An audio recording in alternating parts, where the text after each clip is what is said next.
చెప్పుకున్నాం. Competitive exams అంటేనే ఒక తపస్సు అని.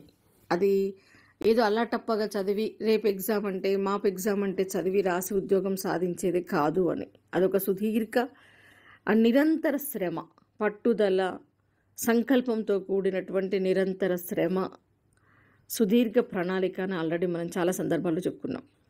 ఇక్కడ ఏ అభ్యర్థి అయినా సరే సక్సెస్ కావాలి అంటే ముందుగా తను చేయకూడని తప్పేంటో తెలుసా? చివరి వరకు వెయిట్ చేయడము అనేది చేయకూడదు.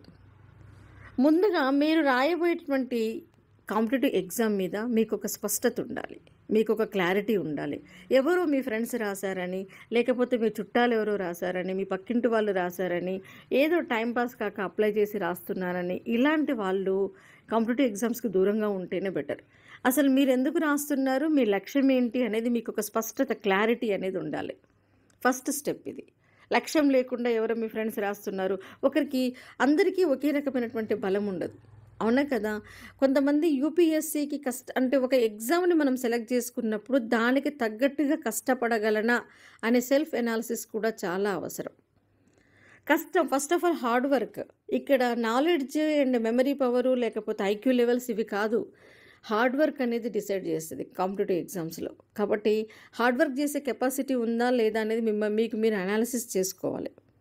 ఎవరో రాశారనేది మీరు దిగి వాళ్ళు హార్డ్ వర్క్ చేసి సక్సెస్ అయ్యి మీ మీద మీకు నమ్మకం లేక మీరు సరిగ్గా హార్డ్ వర్క్ చేయకుండా మీరు ఫెయిల్యూర్ అయితే ఆ ఫెయిల్యూర్ ఎఫెక్ట్ మీ లైఫ్ లాంగ్ పడుతుంది. కాబట్టి మీరు రాయబోయే ఎగ్జామ్ మీద మీకు స్పష్టత అనేది ఉండాలి. స్పష్టత లేకుండా అడుగు పెట్టకండి, ఓకే?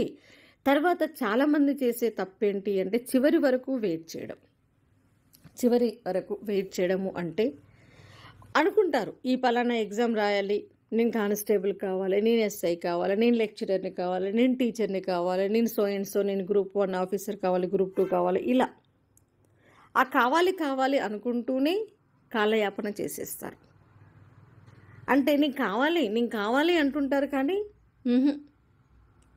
ఆ కావడానికి కావలసినటువంటి కృషిని మొదలు పెట్టరు. ఆ మొదలు పెట్టేసరికి